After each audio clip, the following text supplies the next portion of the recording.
Assalamu alaikum wa rahmatullahi wa barakatuh. Welcome to Contemporary Islamic Issues on Huda TV. I'm your host, Arkham Rashid.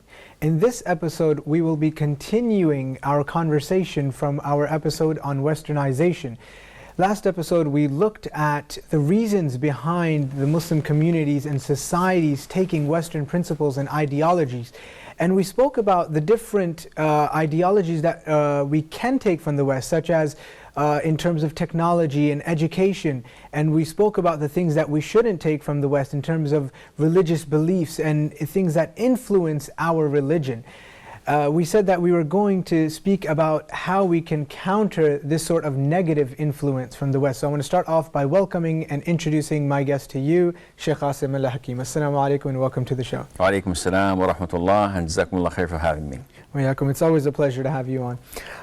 So in the last episode, we've answered many questions, very interesting as well. We spoke about when the Prophet ﷺ said not to imitate the non-Muslims. How do we look at this hadith? How do we extract from this hadith? How do we apply it to our lives? And we've answered many questions, and we went through the understanding of the ahadith. Now, obviously, we want to sort of counter any sort of negative effect. We said there's different types of effects of westernization. It's not necessary everything Western is bad, everything Western is evil. There's good as well. But we said that the things that affect our religion, this is what we don't take, and this is what we need to counter. So how can we start countering this? First of all, Bismillah, alhamdulillah, wa salatu wassalam ala Rasulillah. Second, that to counter something, you have to first of all have full knowledge of it and its impact. So to counter it without knowing the influence of westernization on your culture, your religion, to counter it without knowing the impact on the society, on the people, would be in vain. It has to be studied thoroughly by scholars, by social workers, by reformers, in order to have a clear view of it and its negative impact on Islam. And then you can lay down a number of measures that may help in correcting this. Of course, the idealistic way of counterattacking it is following Islam. And this is a very broad term. Following Islam is not easy. It is something that requires knowledge. It requires implementing Islam in our life, in every single aspect of it. And this is not easy, just to say it. You have to walk the talk. Also, in order to counterattack it, you have to fix your own inner soul. And this is for the population, for the Muslims, for the masses.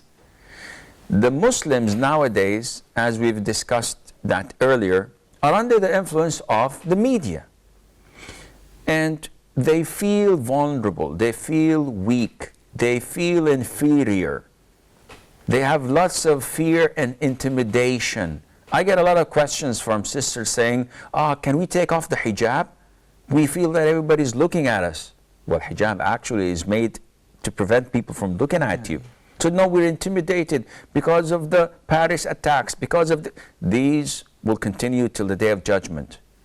And I do sincerely believe that these attacks are not done by Muslims, especially when we read the reports that one of the girls in the attack, one of the attackers, was a woman going to clubs and partying and having fun. It has nothing to do with Islam. And some of them were drug dealers or drug addicts, etc. These are not real Muslims. So we get questions like this saying that we're intimidated. We want to blend in. And this is one of the effects of westernization. How to counterattack it, or how to counter it, is by fixing our inner souls, by feeling proud of our religion, of what we're practicing, by having this conviction that we are following the truth, the religion of Allah. We're complying with what Allah Azza wa Jalla has ordered us. Once we have this in us, in ourselves, once we purify our souls, then that would help a lot. Also, to purify our minds of the so many misconceptions that have infested it.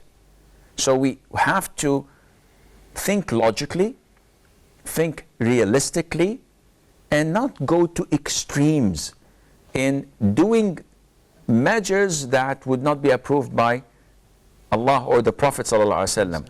So by fixing the way we think, now some people would think that to counter westernization, I have to be rough with the disbelievers, look down at them, curse them, slit their throats, do things that have no relationship to Islam. No, follow your Prophet ﷺ. How did he treat the Jews and the Christians? Oh, he used to spit on them. No, this is wrong. Wrong answer. The Prophet ﷺ used to treat them well. But he would not go down to degrade himself ﷺ, or Islam. He would not feel inferior to them. He always had the upper hand. When they invited him, he would attend their invitation. There's no westernization in this, because he went as a Muslim, being proud of being a Muslim, and no compromise in my religion. A Jew woman invited him to eat at her place. He went with his companions, accepted the invitation.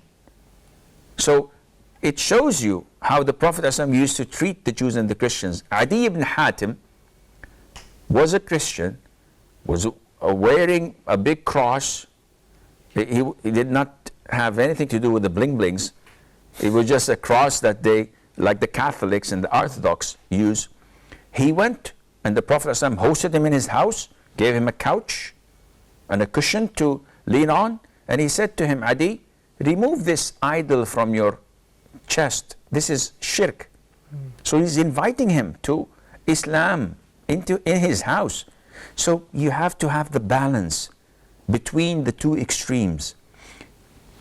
Also, as stated earlier, that with knowledge, with purifying your soul, purifying your mind and logic, and removing the misconceptions. Muslims have a lot of misconceptions that call them to compromise. They think that, oh, my religion is maybe not correct in this aspect, so I have to compromise. I have to follow them rather than follow my religion. This is not the fault of Islam. This is the fault of that person's understanding and the misconceptions that he allowed to grow, rather than go and ask the people of knowledge to clarify it for them. Very interesting. A question that came to my mind, Sheikh, was you said that the Prophet ﷺ attended, when he was invited by non-Muslims to their houses. Now, this brings a couple of questions actually, but I'll bring it down to one or maybe two, inshallah. The first being that, why do you think it's so widespread amongst Muslims that we can't go to a non-Muslim's house if he invites us, we can't invite them over, we need to separate ourselves in society from them? Why is this misconception here, and is this an Islamic principle at all if the Prophet ﷺ himself went to these invitations? You've answered it. Why do you need me, akhi? No, but I'm saying what brings this sort of I know. Yeah. I'm just saying that the answer is in the question. The reason, their ignorance. Had they known that the Prophet had done this, they would thought to themselves that, oops, if the Prophet did it, are we more Roman than the Romans? Do we know more than the Prophet ﷺ? Definitely not. So it is a defect in them due to their lack of knowledge. Now, it is the way of the Prophet ﷺ to invite them to his house. It is the way of the Prophet ﷺ to even go to their places and to their gathering places in Mecca, where they used to worship idols. He used to go to their places and call them to Islam. The intention is to call them to Islam. The intention is to show them what Islam is, not to be like them, be with them, and blend in, as they say. Lakum dinukum waliya din. You have your religion and I have mine. There's no mixing here. There is separation. But at the same time, it is wrong of the Muslims to totally isolate themselves from their neighbors and from their colleagues, as it is also totally wrong to mix with them without any barriers and take them as close friends and allies more than the Muslims and be their confidant more than the Muslims. This is wrong. So you have to strike the right balance again. That's the beauty of Islam. Everywhere, in every aspect, we find that balance there.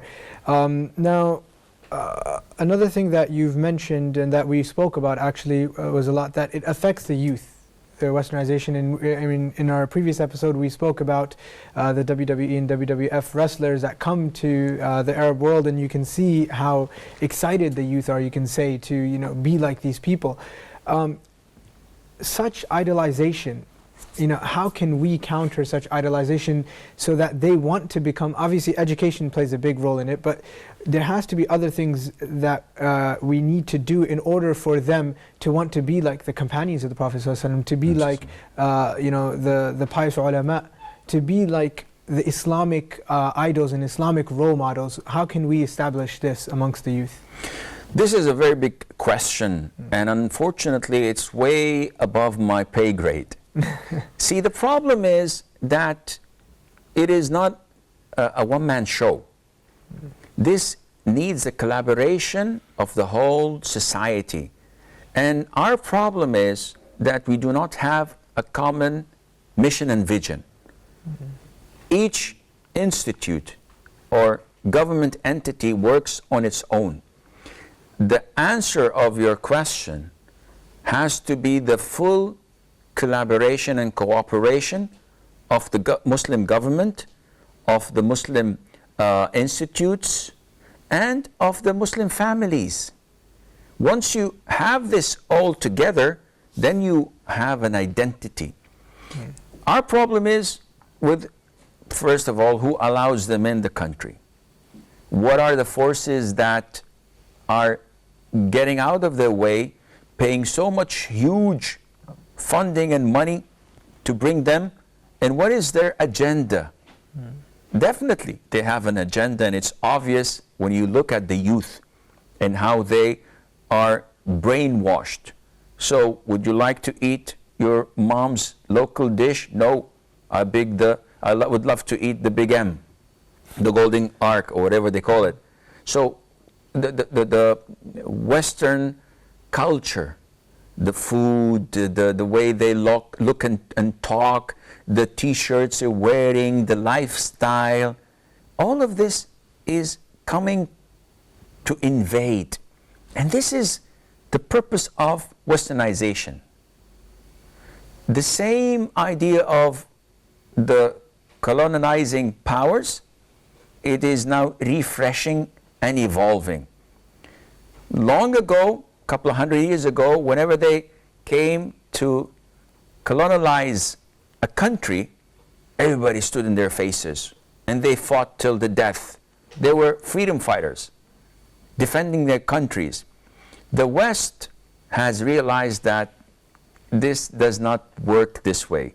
We have to shift the Muslims from real Muslims into puppets. So they started to colonize them mentally rather than physically. So you prepare them into loving your pop culture, loving your movies, loving your music, loving the way of life and the standards of living. Once they love you, then whenever you come and invade their country, they themselves will open the doors for you. Right. And this is what I actually want to get into next, replacing traditional Islam with a westernized version of Islam. But before that, we're going to go for a short break, so stay. Welcome back to Contemporary Islamic Issues on Huda TV. Now, before we took that short break, we were speaking about the westernization of Islamic thought and ideology and society. And we said when we get back, Sheikh, we were going to speak about replacing traditional Islam or the traditional form and understanding of Islam with a more westernized form and understanding of Islam, the religion itself. So before we actually get into this topic, let's speak about the different types of westernization, and then we'll get into this, inshallah. Okay, there are many different types of westernization. Unfortunately, they creep in slowly till you may not notice it, until it is becoming part of your life. So, for example, we have the religious type of westernization.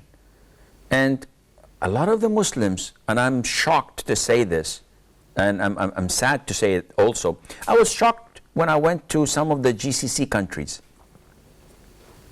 in the Gulf, Arabian Gulf, and some of the Muslim countries all over the Muslim world, and you go there in the holidays, Christmas and New Year's, their holidays, not ours, and you find a big Christmas tree in the middle of the mall, in the middle of the hotel, and Santa Claus playing on the piano in the hallway of the hotel. Where am I, Akhi? Am I in a church? What is this? This is a Muslim country. All of around us are Muslims. But this type of religious westernization is firmly established in a lot of the Muslim countries. Unfortunately, when it's Halloween, you find people dressed in trick or treat. What is this? Akhi, we are in the middle of Arabia. You find them on the 14th of Feb celebrating Valentine, and people are wearing red and sending you postcards. Nobody sends me a postcard though. I was just going to ask that, Sheikh, do you get many postcards? Alhamdulillah, may Allah Azza wa Jal protect us, Akhi. Again, we laugh about it, but it's sad. This is what's happening in the Muslim world. And they take this for granted. You know, celebrating the New Year is, wow, well, there's nothing wrong in that. You go to the political aspect and you find westernization firmly establishing its roots there. The majority of Muslim countries, abiding by the Quran and Sunnah, are adopting the democratic process. Democracy is against Islam. This goes without saying. Yes, Sheikh, why? Islam has this and that, and they start to bring few evidences and cut and paste from here and there just to prove to you that democracy is part of Islam, elections, and it is not. And they say it's the rule of the majority. The majority are laymen, are sinners, are fornicators. We put this to the ballots. Okay, make your vote. Should we permit the selling of vodka in our grocery shops or not? 51 says okay, 49 says not okay. Khalas, approved. What does Islam have to do with this? So again, westernization in the political system. When you come to, for example, the linguistic aspects, you go into any Arab country, you'll find, for example, my name is Al-Hakim, and I have a shop that sells cars. We'll call it Al-Hakim Motors. Motors? Why not the Arabic word for it? Cars. Why do I use the word motors as if it is, or Al-Hakim Co, or Al-Hakim Est establishment?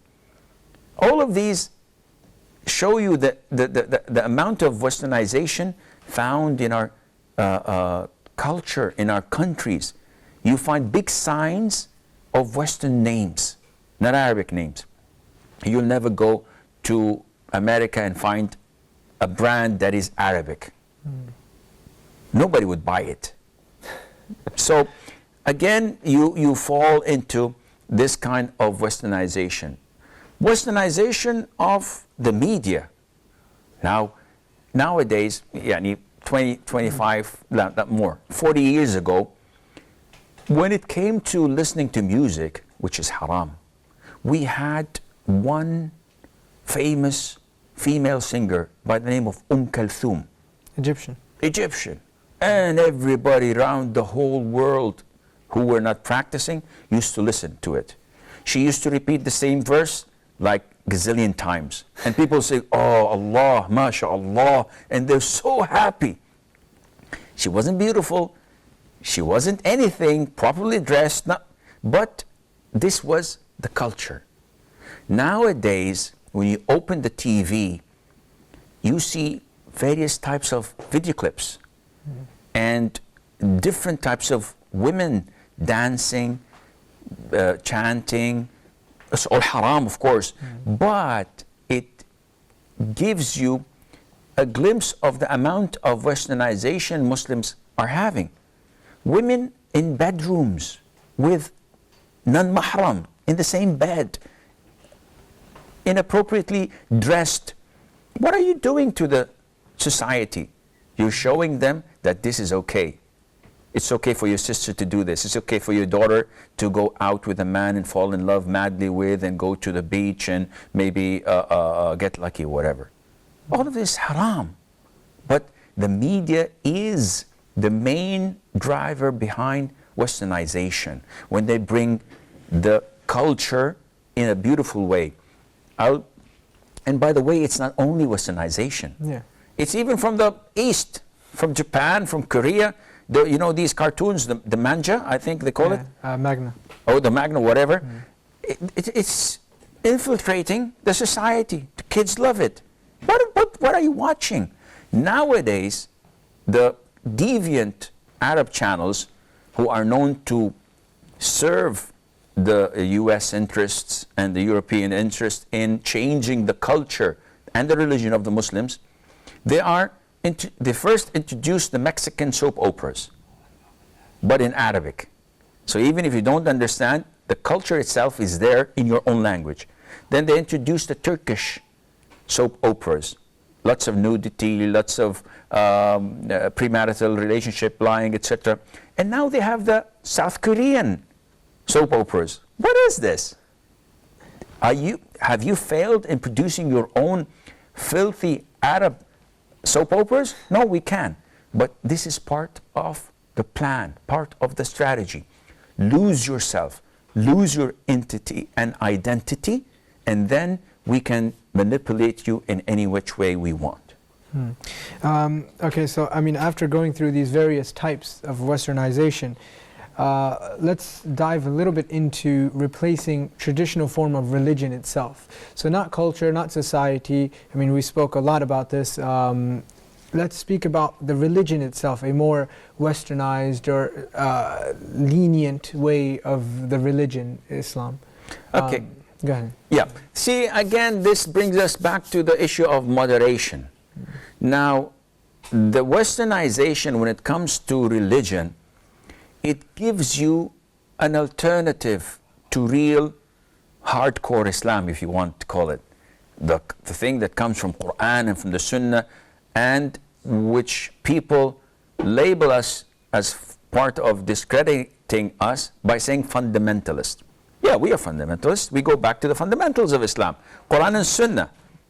It's not a man-made religion. This is from Allah Azza wa Jal. It's divine. So now we go to places like the US and we find that there are speakers who have, under the social pressure, under the pressure of the media, have given in and surrendered. Some of them even raised the white flag of saying, okay, I'm not going to portray Islam as Islam. I'm going to try to forge and make something that would be called an American Islam. So mixing men and women, no problem. Some of the da'is even come with his guitar and says that music is halal. I love music. What is this? And he's a da'i, so-called da'i. One of the celebrities has no problem in being the special advisor to George W. Bush. And he's a da'i or a scholar or whatever you call him. And he's a well-known super Sufi. So this kind of westernization is deeply rooted and based in these people because of their distance and living away from Muslim societies, Muslim communities, real Muslim communities, and not being close to scholars who understand Quran and Sunnah. And this is one of the biggest problems, is when you have such people in such an environment where people look up to them and say, you're the best around. So they think that we have to like shoot from the hip. We have to improvise. We have to do something. I can't say I don't know. This is a big taboo. I know everything, man. Ask me, I'll answer you. There is where they fall and fall drastically. So this new trend of Islam, you find a Muslim woman wearing a hijab, covering only her hair, but her neck, her ears, her maybe part of her bosoms show, no problem. I've seen this in some Muslim countries. I've seen women wearing the hijab, but wearing tight blouses and skirts. And some of them wear trousers, skinny trousers, that is, whatever they call them. And they're walking in the middle of the street. What is this? Oh, she's a hijabi woman. What kind of hijab is this? She's just covering her hair because she's probably bald or has an afro, big afro that she's hiding. Not that because of her hair is beautiful. This shows you that they think they're doing right thing. I've seen in countries like Malaysia and not Malaysia, but some in Malaysia and some in Indonesia. Muslim country with the largest Muslim population, over 250 million, and you find women performing wearing the hijab. In Indonesia, Idol or X Factor, or all of these programs again serve as a tool of westernization. What do the youth look at? X Factor, The Voice, so you can think you can dance, American Idol, and the list goes on. All of this is part of the invasion they are doing, and the Muslim population are so relaxed in their hibernating because of this. All right, thank you very much, Sheikh Qasim. We're at the end of our program here. Once again, we've continued this topic, and may Allah subhanahu wa ta'ala give us the ability to act upon what we preach here, inshallah. Dear viewers, I hope you guys benefited from today's program, and until next time, may Allah subhanahu wa ta'ala bless us all. Assalamu alaikum wa rahmatullahi wa barakatuh.